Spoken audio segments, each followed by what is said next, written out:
Hürmetli vatandaş, bugünkü leksiyemizi başlayımız. Leksiye de sizi kacıyoruz. Washington'da sözleyimiz. Bugünkü ıslah 2019 yıl 11. ayının 17. günü. Heptigi yekşembe. Vaziyet doğrusu da bir kelime. Biz tünügün leksiyemiz yakın muhakeme leksiyemizin ahırı şundan diyen idik. Şangalda nimi özgürüş bunu da eti ögün anlayımız diyen tok eti ögün gibi ketmedi. Hesapta eti değil bigen 16 bigen 17'de. Haza Şangalda 17. günü. Şangal tabi Pella Üniversitesi'de dehşetlikte konuşuyoruz ben. Akağaçalar kahramanlık olan karşılık gösterdi. Mektep işçiye barikadlarını koy. Hatta ütüp kirmekçi boğan sakçının maşineleri otla işçisi menişki mecbur bol. Bu tünengi Şangal'ın vaziyeti hürmetlik vatandaş. Şundakla işkinci bir vaziyet New York Vakt gazeti 16. günü Şincan'da yığıveliş lagerleri ve onun işçileri. Bu lagerini kim keltirip çıkardı, kim yetekçilik kıldı? Xi Jinping. Sekreter Xi Jinping rehberlik kıldı. Yığıveliş lagerini sekreter Xi Jinping peyda kıldı deb kulağız kaldı. Biz bigen başılarını devir kılgan oldu, vatandaşlara leksiya yetkizimiz. Birinci mavzu. Beijing'e Şangal'a qaratgan vasıtaları örleşki başladı.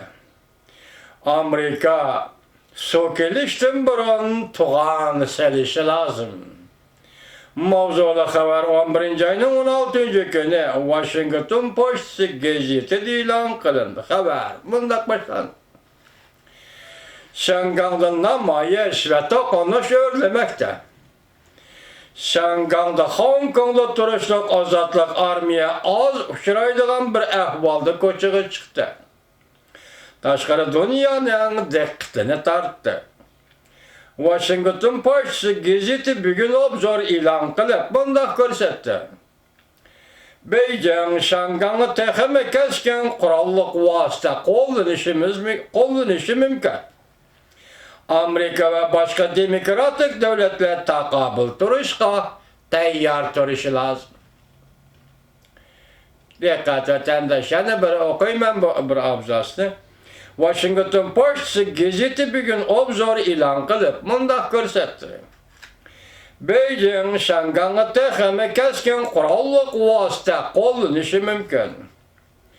Amerika ve başka demokratik devletler takabül turuşka tayyar turuşu lazım. Washington Post gazeti bugün Şangal parçalanışının gerbekiga yetip geldiği mavzuluk obzor ilan kılıp bundak görset. Şangal sakçıları, Hong Kong sakçıları ötken bir hafta Şangal namayişçileri bilen kesken can kıldı. Okuğuçular mektepçi de barikadı kurupla kanmayı taş kesek. Özü de yanılıgan botolka ve regat katarlı kurallarını özüge kural kıldı. Bundan başka Washington Post yani mundak görset. Şangal'da doktorxanalar nurgulluğun yaradarlarını kabul kıldı. Bunun için nurgun eği yardarlar var idi. Şangal'da turuşluk azat armiya kısımları koçalığa çıkıp taş kesek barikadılarını yığıştırdı, koça tazıladı. Bu onların namayiş başlanğandan beri tüncü kıtım koçağa çıkışıydı. Obzorda mundak görüstüldü. Bu vakayla şunun için kanunu var, tertiplik cemiyeti var, tinç ve mulayim, demokratik hareket kıldıgan Şangal'ı, değilgen Şangal'ı yüz berdiki bu vakayla bunu keltirip çıkargan Jungo ve Şangal hükümet. Tinç yol bilen elip berilatkan namayışka takabül turuşun Beijing ve Şangal hükümeti katı vasıtalarını kullandı. Gazet obzorda mundak görsetti.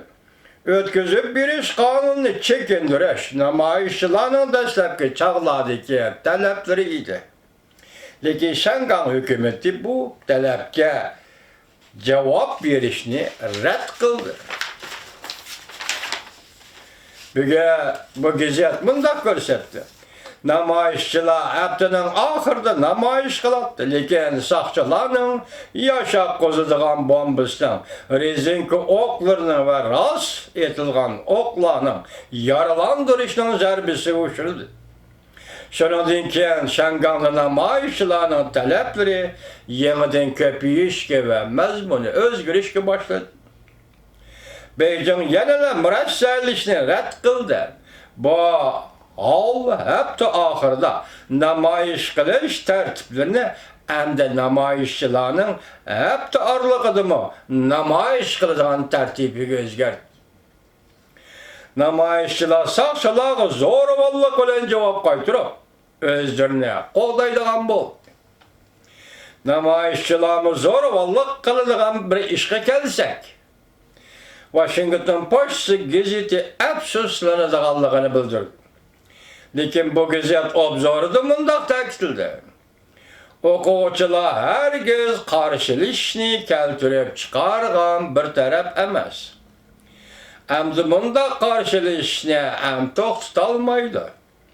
Chunki vaziyatni pasaytishning mas'uliyati Beijing tarafda. Washington Post gazeti obzorida mundaq murojaat e'lon qildi.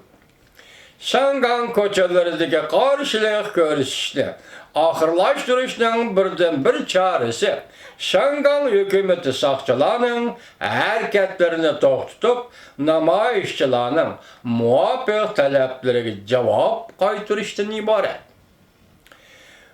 Washington Post gazeti mundaq ko'rsatdi. Beijing balki keskin qurolli harakat qo'llanishi mumkin.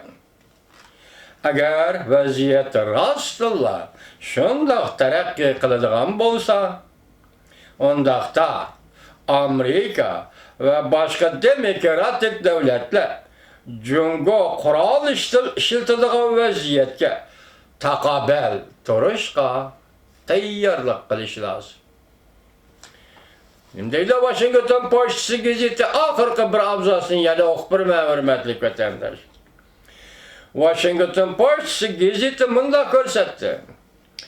Beijing balki keskin qurolli harakat qo'llanishi mumkin. Agar vaziyat rostla shundoq taraqqiy qiladigan bo'lsa, undaqda Amerika va boshqa demokratik davlatlar Jungo qurol ishlatadigan vaziyatga taqobil turishga tayyorlik qilishi lozim.